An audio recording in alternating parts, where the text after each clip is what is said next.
क्या लगता है आपको, ये तीसरा कहीं बॉर्डर, एक्टिव बॉर्डर भारत को देखने को तो नहीं मिलेगा बांग्लादेश के तौर पर? फिलहाल मेरे को तो नहीं लगता है कि तीसरा बॉर्डर एक्टिव होगा, क्योंकि पहली बात, किसी भी देश की एक कैपेबिलिटी देखी जाती है।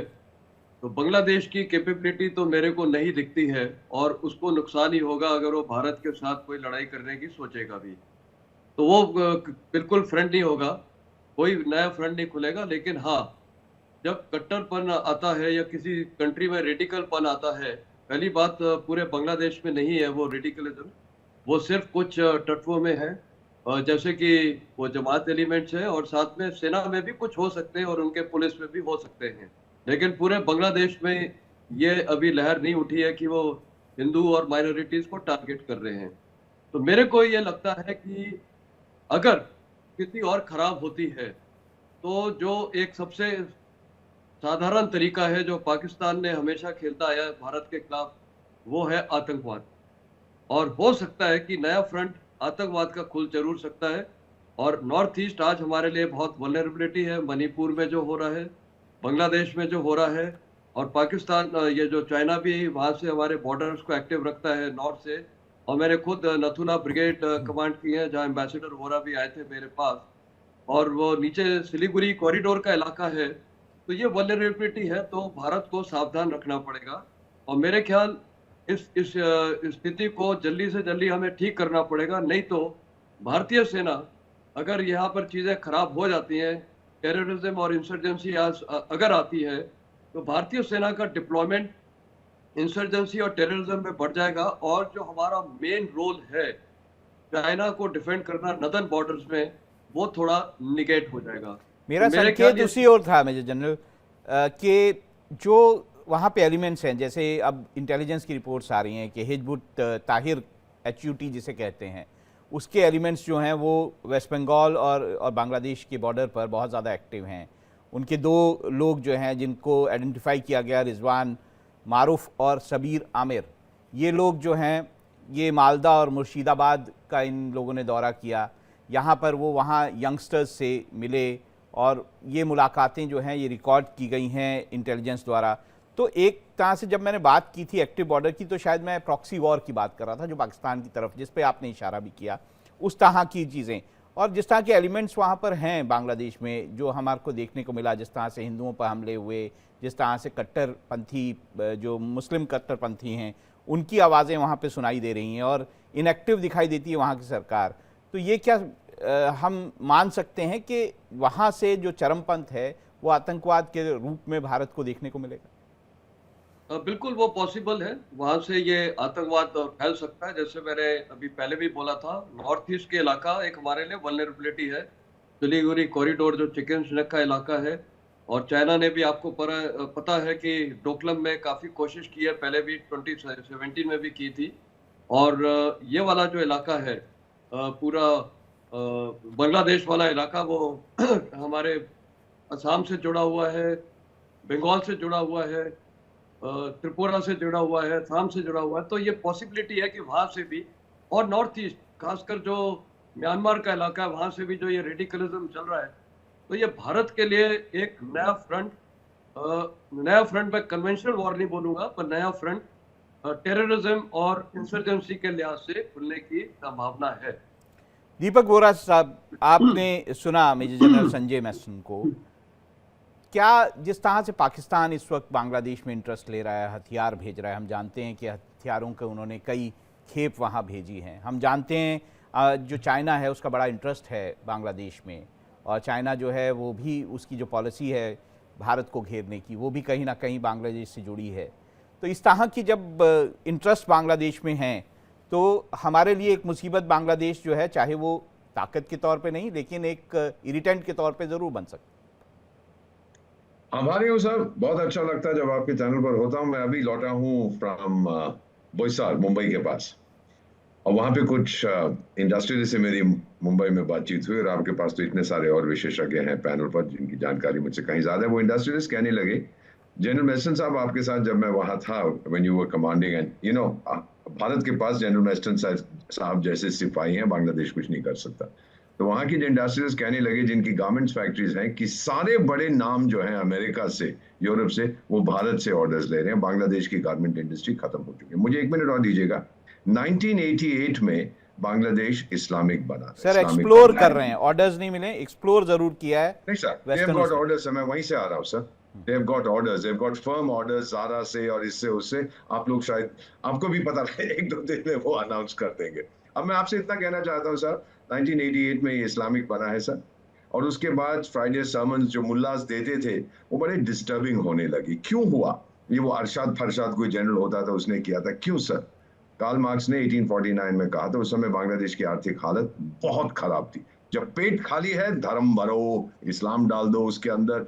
तो हमने ये देखा था सर, मेरे मित्र कहते हैं, ईस्ट पाकिस्तान के टाइम में औरतें अपना हिजाब इतना नहीं पहनती थी, अब पहनने लग गई। मार मार के उनको, डरा डरा के ये कहा गया। अभी जैसे जनरल साहब ने कहा, सारी बांग्लादेश की जो पॉपुलेशन है वो एंटी हिंदू नहीं है, वो एंटी इंडिया भी नहीं है सर। उनको पता है कि भारत के बिना उनका गुजारा नहीं है। अब रही बात पाकिस्तान और चाइना की, पाकिस्तान उनको सिर्फ एक चीज दे सकता है कि आतंक कैसे फैलाया जाए, उसमें वो मास्टर है, वो दुनिया का लीडर है।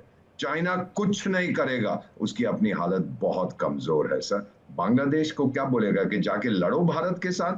अरे सर, जनरल मैसन साहब यहाँ बैठे हैं, 6 घंटे के अंदर आपकी फौज ढाका में फिर से पहुंच जाएगी। और ये जो ढाका का डफर है, पहले क्या बोला कि लोग हिंदुओं को मार रहे हैं क्योंकि गुस्सा है कि हिंदुओं ने शेख हसीना की सरकार का समर्थन किया। फिर एकदम कहानी बदल गई, अजी कोई नहीं मार रहा, कुछ नहीं हो रहा। फिर विक्रम मिश्री साहब जाते हैं और उसको चिट्ठी सुनाते हैं पढ़ के, कहते हैं हाँ जी थोड़े बहुत मर रहे हैं। ये बार बार बार अपना नैरेटिव बदलते हैं। और नैरेटिव डिसाइड कहाँ होता है? जो काला राज्य है अमेरिका में, जो काली हुकूमत है, डार्क फोर्सेस, वो ये तो पुतली है सर। पपेट मास्टर तो वहां बैठे हैं। अब फाइनली मैं इतना कहूंगा सर, आपने देखा था शेख हसीना के साथ क्या हुआ? उसको निकाला था जब लोगों ने वहां पर प्रदर्शन किए। बशार अल असद को निकाला, लोग उसके बरखिलाफ हो गए। लेकिन भारत में एकजुट होकर भारतवासी बांग्लादेश में जो हो रहा है उसके बरखिलाफ हैं, सरकार के बरखिलाफ नहीं है जी, भारत। ये मानिए सर। सुबीर नंदी साहब के पास चलते हैं। सुबीर नंदी बाबू हमारे साथ जुड़े हैं बांग्लादेश से, लॉयर है वहाँ पर। जी सुबीर, आपको कितना एंटी इंडिया सेंटीमेंट बांग्लादेश में दिखाई देता है? नमस्ते सर, आपको नमस्ते जनाता हूँ। और मेरे साथ बहुत बहुत जो पैनल नमस्ते है, आपको। मेरे साथ जो पैनल है सबको नमस्ते जनाता हूँ। आपके प्रश्न के उत्तर से पहले मैं एक बात बताना चाहता हूँ। आज जो हुआ, आज टुडे टुडे मॉर्निंग चिटोंग कोर्ट में जो हुआ हमारे साथ, हम चिन्मय प्रभु के लिए एक याचिका दायर किया है जामीन के लिए। आप लोग जानते हैं 2 जनवरी 25 उसका फिक्स डेट था for hearing bail, but today we are going to court and file a petition for hearing Chinmay Prabhu का बेल के लिए। लेकिन उसको हमारे देश को जुडिशियल सिस्टम, सब विचारक, लॉ एंड ऑर्डर सिचुएशन कुछ कंसिडर ना किए हमारे जो दरखास्त है वो नामंजूर कर दिया, नॉट बिल कर दिया। और हमारे जो दरखास्त में था वो कुछ भी सुना नहीं। हम किया था जो चिन्मय प्रभु का जो जामीन की सुनानी, वो एडवांस सुनानी करने के लिए, लेकिन वो सामरिक खारिज कर दिया। तो इस स्थिति पर मैं आपको बताना चाहता हूँ, हमारा देश में जो अब तक चल रहा है, जो एनआरकी जो चल रहा है, वो एक्चुअली हम लोग आपको बताते हैं, जो वो लोग जो जिहादी, वो लोग जो जमाती नाजायज के औलाद, वो लोग चाहते हैं हम इस देश से लौट जाइए, हम इस देश से इंडिया चले जाइए। वो चाहते हैं हमारा निधन जो सदियों से चल रहा है वो इस तरफ मुनाफिक है। आप समझ सकते हैं जो 1971 साल में जिस देश के हेल्प के द्वारा हम स्वतंत्रता लाभ किया है, उस देश के विरुद्ध में जाकर नारा लगाते हैं। आप इस आज एक रिपोर्ट में दिखाया जो पीएनपी के साथ, खालेदा जिया की पार्टी पीएनपी के साथ और 2 पार्टी आज हमारा अखौरा अखौरा डिस्ट्रिक्ट ब्राह्मणबाड़िया बॉर्डर पर लॉन्ग मार्च किया एगेंस्ट इंडिया। आप समझ सकते हैं इस तरह का बेईमान लोग है, इस देश का आदमी लोग कितना खतरनाक हो सकते हैं। जिस देश के लिए हम स्वतंत्रता पाया, जिस नंदी देश बाबू के साहब, लिए मैं जो पूछ हम- रहा था, कितना ज्यादा सेंटीमेंट आपको दिखाई देता है बांग्लादेश में एंटी इंडिया? थोड़ा सा सेंटीमेंट है, बहुत सारे लोगों में सेंटीमेंट है, कैसा दिखाई देता है? बहुत सारी नहीं साहब, बहुत सारी नहीं। हम लोग आपके साथ है। हमारा साथ में जो 1-2 करोड़ पीपल आपके साथ है। हम लोग चाहते हैं हमारा कोई मदद करो। हम और नहीं रुक सकते। हम काटेंगे, हम लड़ाई करेंगे, हम हमारा जाने के लिए और कोई रास्ता नहीं। हम इस जिहादी, हम इस पेडोफाइल की फॉलोअर्स के विरुद्ध में लड़ाई करेंगे। और हम जन्मांतरवाद में विश्वास करते हैं। हम सनातनी ये विश्वास करते हैं, हम एक बार मरा तो फिर भी इस दुनिया पर आएगा। हम हमारा धर्म के लिए, हमारा अस्तित्व के लिए हम सब लोग लड़ाई करने में रेडी है। बिल्कुल। सौरभ मालवीय, जिस तरह की आवाज़ें उठ रही हैं, जैसे मैं जो है वो आरएसएस सुनी लीडर जो हैं सुनील आम्बेकर जी हैं, उनका बयान भी सुन रहा था। उन्होंने ये कहा कि हमें अगर बातचीत से यह मसला नहीं हल होता तो हमें इसके दूसरे तरीके ढूंढने चाहिए। तो आपको क्या लगता है कि क्या दूसरे तरीके हो सकते हैं इसमें?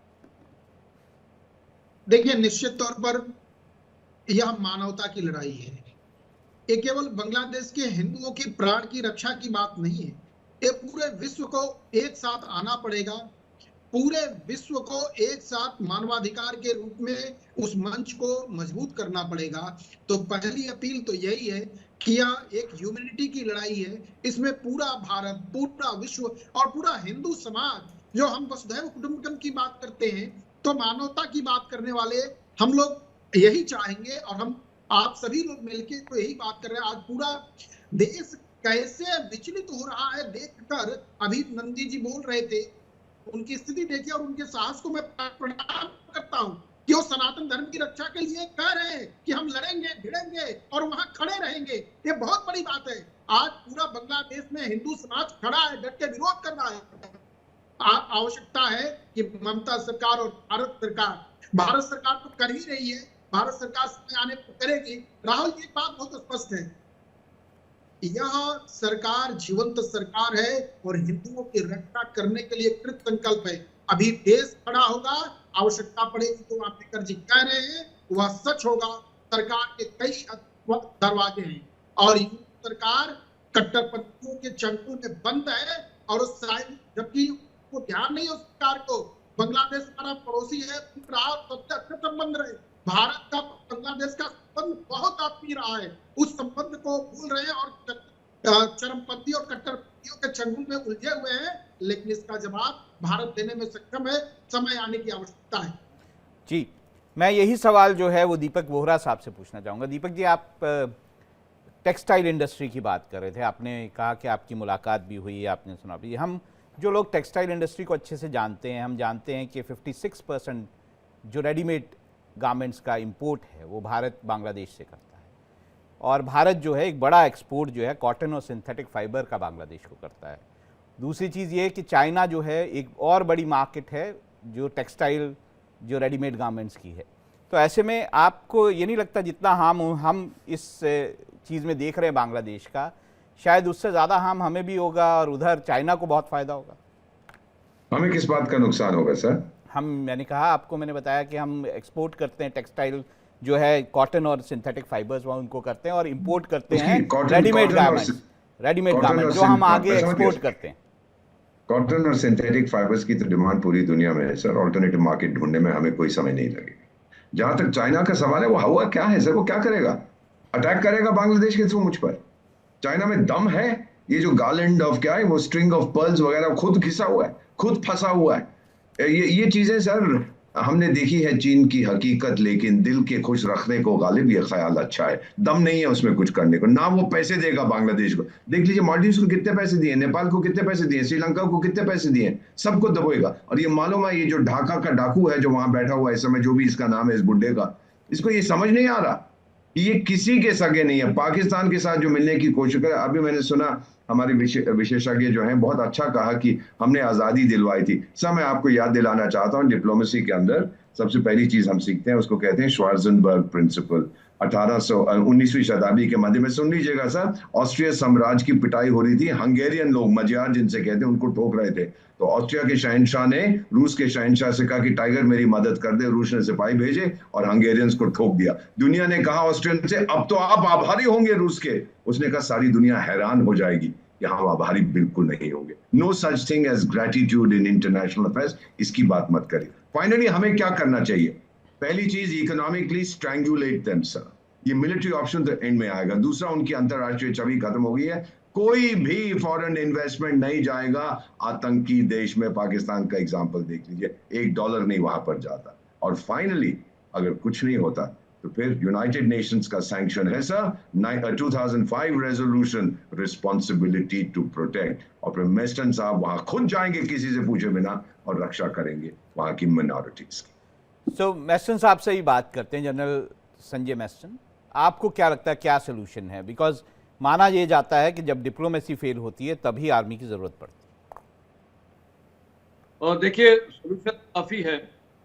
सबसे पहले तो मैं ये बोलूंगा कि बांग्लादेश को फैसला करना पड़ेगा, आम जनता को, क्या वो पाकिस्तान के रास्ते में जाना चाहते थे या बांग्लादेश जो था जिसकी पर कैपिटा इनकम और वहां इंटरनेशनल ट्रेड वगैरह हो रहा था, इसकी जो पहल है वो भारत को करनी चाहिए। क्योंकि कई पैनलिस्ट के जो लोग हैं वो मेरे ख्याल से वो इस फंसना चाहते हैं, क्योंकि जिस दिन बांग्लादेश की इकोनॉमी खराब हुई, जनरल मेस्टन का जो आवाज़ है वो पूरी तरह से हमारे पास नहीं आ रही। मैं पीसीआर को कहूँगा दोबारा उनके साथ संपर्क जो है वो साधें। मैं नंदी बाबू साहब के पास जाना चाहूँगा, आपसे दोबारा, जनरल मेस्टन आपसे दोबारा बात करेंगे। नंदी बाबू, आप अभी जो बांग्लादेश सरकार ने जो माना है कि इंसिडेंट्स, उसने 88 इंसिडेंट्स माने और माने कि 88 इंसिडेंट्स ऐसे हुए हैं जहां पर हिंदुओं पर हमला हुआ। उन्होंने ये भी कहा कि 70 लोगों को गिरफ्तार किया गया है, और ये भी उन्होंने कहा कि सुनामगंज और मध्य गाजीपुर, पूर्वोत्तर सुनामगंज और मध्य गाजीपुर में हिंसा के नए मामले सामने आए हैं और इसमें और अरेस्ट होगी। आपको कितना बयान सही लगता है? क्या बांग्लादेश में हिंसा के मामलों में अरेस्ट हुई हैं? क्या बांग्लादेश में सरकार जो है वो या पुलिस जो है वो इन मामलों का संज्ञान ले रही है? आपसे मैं बताना चाहता हूँ, ये तो सरकारी हिसाब है। सरकारी हिसाब का मतलब आप अच्छी तरह से जानते हैं। जो रिपोर्ट जो सरकार, यूनुस गवर्नमेंट, जो मुल्ला की गवर्नमेंट, तालिबान की गवर्नमेंट, आईएसआई की गवर्नमेंट आपके पास भेजा है, ये बिल्कुल बिल्कुल फॉल्स एंड फैब्रिकेटेड। आप समझ सकते हैं जो रिपोर्ट उसने दाखिल किया है टोटली फॉल्स एंड फैब्रिकेटेड। एक दिन में 150 टेंपल में, हमारे हिंदू टेंपल में आक्रमण हुआ, और उस लोग बताया जो 80 हमला का बात बताया, टोटली फॉल्स एंड फैब्रिकेटेड।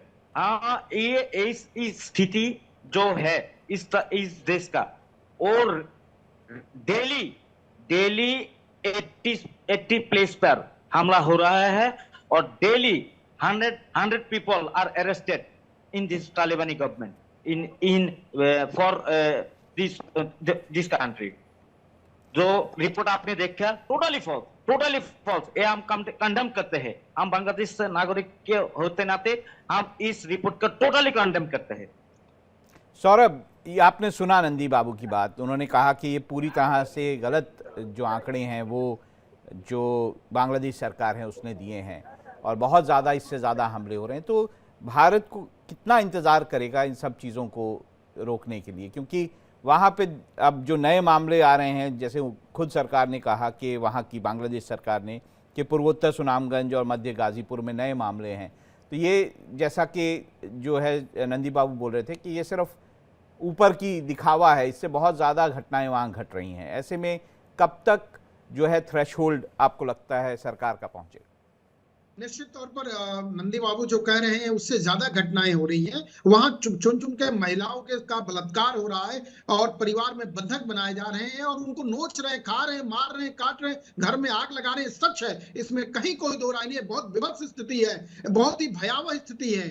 लेकिन सरकार की भी कुछ मजबूरियां हैं, संवेदनशील मसला है, मुद्दा है। मुझे लगता है कि वो समय आने वाला है। विश्व फोरम पर सरकार जा ही रही है, हमारे राजनयिक है वहां बात करके आए। अब मुझे ऐसा लगता है कि देश खड़ा है, देश खड़ा है तो बांग्लादेश का अंत भी सामने है। और ये जो निर्णय होगा और जो उसके साथ वार्ता होगी वह खून खराबा आर पार जैसा होगा। मुझे लगता है जल्दीबाजी करने की स्थिति नहीं है, पर ये जरूर होना चाहिए कि हिंदू समाज को पूरे विश्व में, पूरी धरती पर जहां भी हिंदू समाज है वह बांग्लादेश में और सुबीर नंदी बाबू जैसे लोगों के साथ खड़ा हो। और मैं भरोसा दिला रहा हूं और आप भी दिलाइए और इस मंच से भी दिलाइए कि हिंदुओं के साथ बांग्लादेश में जो कुछ भी हो रहा है उसके साथ पूरा भारत खड़ा है और सभी तरह से खड़ा है। तो हिंदुओं की रक्षा और सुरक्षा करने के लिए भारत सरकार आगे आए, जितना जल्दी आए। अब समय आगे आना चाहिए। हम हमेशा से सुबीर नंदी बाबू का जो है वो धन्यवाद करते आए हैं कि उन्होंने अपनी सुरक्षा जो है उसको ध्यान में ना रखते हुए भी जो वहाँ के हिंदुओं की बात है वो हमारे चैनल के ज़रिए लोगों तक पहुँचाई हैं। मैं मेजर जनरल संजय मैस्टन के पास जाना चाहूँगा। आपसे संपर्क टूट गया था, आपकी आवाज़ नहीं आ पा रही थी। जनरल साहब, जो सवाल था वो वही है कि आखिर आप इसका सलूशन क्या देखते हैं? और देखिए, सॉल्यूशन है ये सॉफ्ट पावर और मिक्स्ड और हार्ड पावर का हमें मिक्स करना पड़ेगा। सबसे पहला सॉल्यूशन तो ये है, आपके चैनल्स के जरिए जितना भारतीय मीडिया है और दूसरे हमारे जो रिटायर्ड जनरल्स हैं या सीनियर ऑफिसर जिन्होंने 71 की लड़ाई लड़ी है और खासकर पुराने एम्बेसडर जो वहां पर रहे हैं और साथ में हमारे डिफेंस अटैचीज और जितने भारतीय सेना के ऑफिसर्स कोर्स वगैरह वहां पर उनके डेलीगेशन जाने चाहिए छोटे छोटे। वहां के लोगों को उनकी सेना से मिलके उनको बताना चाहिए कि भारत के पास क्या क्या ऑप्शंस है। अगर वो समझते नहीं है तो सबसे पहला ऑप्शन है इकोनॉमिक सैंक्शन। उससे फायदा ये है कि बांग्लादेश को रियलाइज हो जाएगा कि वो देश को जहां इकोनॉमिक सैंक्शंस होंगे उनकी हालत वही हो जाएगी जो आज पाकिस्तान की है। पाकिस्तान कहां पर पहुंच गया है, तो ये हम ही कर सकते हैं। पहले बात उनको एडुकेट करना पड़ेगा मीडिया और ये डेलीगेशंस के जरिए। मेरे ख्याल सबसे पहली चीज ये है। दूसरा, जो अफगानी मुस्लिम है, क्योंकि मैं अफगानिस्तान में था तो मैं उसका हमेशा वर्णन जरूर करूंगा।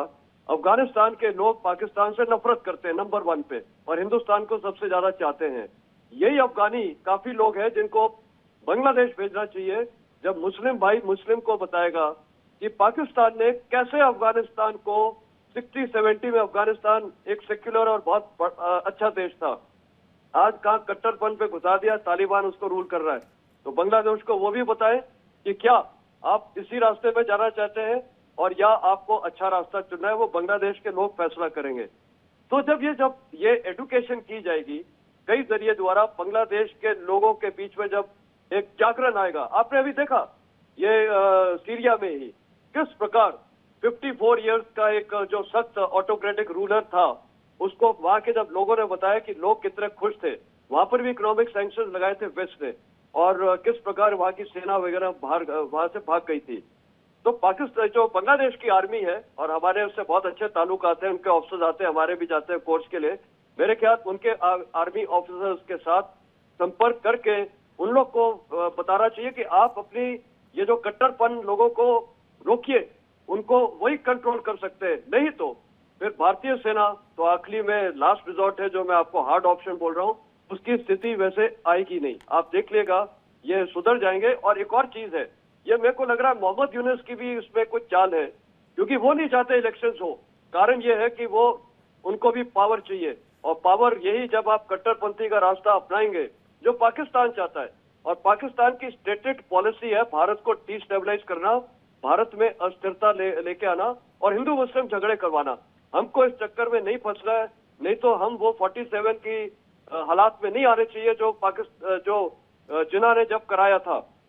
भारत एक वो देश है जहां हम सारे समुदाय के लोग इकट्ठे रहते हैं। हमारे लिए देश पहले है, हम सेना में भी हमने ये देखा है, अपने देश में देखा है। तो वो एक और चीज है जो हमारी शक्ति है, वो एक बहुत अच्छी चीज है, एक जागरण है हमारे देश में, हमारी यूनिटी है और सही वक्त पे यूनिटी का इस्तेमाल भी किया जाता है। तो वहाँ के लोगों को मेरे ख्याल समझाना पड़ेगा, बहुत तरीके से समझाने के। रिटायर्ड एम्बेसडर्स है जो रह चुके हैं और गवर्नमेंट मशीनरी को भी साथ साथ प्रेशर करना चाहिए। Multi directional approach, multi front approach Bharat को अपनाना पड़ेगा और यूनाइटेड नेशंस वगैरह वो कुछ नहीं करेंगे। यूनाइटेड नेशंस तो आज डिफंक्ट ऑर्गेनाइजेशन है, वो कोई युद्ध नहीं रोक पाया है। मेरे ख्याल भारत को यहाँ पर एक बहुत बड़ा अहम रोल लेना पड़ेगा। हाई लेवल डेलीगेशंस के साथ साथ ये सारी डेलीगेशन भेजे और सेना टू सेना कॉन्टैक्ट जब होगा, जो रिटायर्ड है हमारे लोग, जो 71 की लड़ाई लड़ी है, आपको देखिएगा फर्क पड़ेगा। क्योंकि मैं खुद जब रवांडा में था। जी जनरल साहब, मैं एक लास्ट कमेंट, आप पूरा कर लीजिए जनरल साहब। हाँ, मैं रवांडा में खुद यूएन मिलिट्री ऑब्जर्वर था 94-95 में। उनके जो आर्मी चीफ जब 2007 में मैं बांग्लादेश गया था अपने आर्मी चीफ के साथ, जनरल मोइनुद्दीन वहां पर आर्मी चीफ थे और वो हमें 5 दिन की विजिट थी हमारी बांग्लादेश में। सारे हम इलाके में गए, वहां पर जितनी महिलाएं थी वो साड़ी पहनती हैं, इतनी रिस्पेक्ट करते थे हिंदुस्तान को। मेरे को तो समझ में नहीं आता ये मोहम्मद यूनुस ने कैसे ये सब चेंज कर दिया। नोबेल लॉरिएट, वो तो खुद पावर में रहना चाहते हैं। तो मेरे ख्याल ये जो कॉन्टैक्ट होंगे, जनरल मोइनुद्दीन को मैं अच्छी तरह जानता हूं, तो हमारे जो पुराने लोग जाएंगे, जो 71 की लड़ाई है, बहुत फर्क पड़ेगा। वहां के आर्मी कंट्रोल कर सकती है, उनके पास काबिलियत है। नहीं तो उनकी फौज को यह भी पता है। मैं रवांडा में था, मेरे साथ 2 बांग्लादेशी थे मेजर्स, मैं भी मेजर था। वो बोलते थे अगर जिस दिन भारत और हिंदुस्तान की बांग्लादेश की लड़ाई हो गई तो आप हम कैदी बनेंगे, आप हमें छुड़वाएंगे। तो मैं आपको बता रहा हूँ उनके अंदर एक वो इनहेरेंट डर है। तो वो लड़ाई वो नहीं चाहते, ना उनकी काबिलियत है, ना हम लड़ाई चाहते हैं। जी तो मैं एक कमेंट दीपक वोरा साहब से लास्ट चाहूंगा, उसके बाद हम इस जो डिबेट का ये पार्ट है उसे वाइंड अप करेंगे और एक और महत्वपूर्ण खबर है उस पर भी जाएंगे। दीपक वोरा साहब, जब भी मैंने सुबीर नंदी बाबू से इससे पहले बात की है कई सारी डिबेट्स में, तो उन्होंने एक बड़ा खतरा जो है उसको उसकी तरफ इशारा किया है। वो ये है कि क्या वहाँ पे जो कुछ चल रहा है उसके कारण जो है हिंदुओं का माइग्रेशन वहाँ से और भारत में रिफ्यूजी क्राइसिस का एक खतरा की तरफ उन्होंने बार बार इशारा किया है कि वहाँ के हिंदू जो हैं वो भारत आना चाहते हैं अब। तो ऐसे में क्या आप ऐसा कुछ देख रहे हैं कि ये क्राइसिस जो है वो पैदा हो सकती है? मेरा नहीं विचार है कि इतनी जल्दी ये क्राइसिस पैदा होगी। मेरे को लगता है कि बांग्लादेश की जो इस समय अंतरिम सरकार है, ये जो ढाका का डफर है, ये बुढ़ा, ये चाहता है कि इलेक्शंस 50,000 साल के बाद हो, तब तक मैं पावर में रहूं। और जो बांग्लादेश नेशनल पार्टी है बेगम खालिदा जिया की, वो चाहते हैं इलेक्शन कल हो ताकि हमारा बेटा वहां का प्रधानमंत्री बन जाए। ये आपस में फूट पड़ गई है और ये आप फूट के कारण देखेंगे कि सिविल वॉर, गृह युद्ध बांग्लादेश में होगा। उसके बाद सर, मेरा मानना है, पर्सनल ओपिनियन, मेरी सरकार की नहीं, भले ही मैं वहां रहा हूं कई साल, 51 साल हो गए कूटनीति में, मेरा मानना है कि बांग्लादेश टूटने वाला है दोबारा से, 2 हिस्से हो जाएंगे। Diwali. Diwali is a festival lit with sharing. And some gifts aren't given, they are expressed. No way! I love it. Because you deserve the best seat in the house. Where did it go? Mom, have you seen my straightener? No. Go check the living room.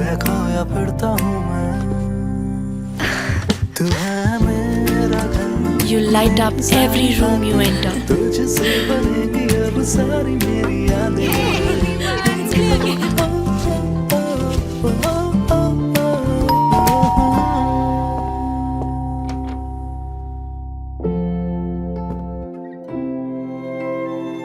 So your friends can taste the love in your food.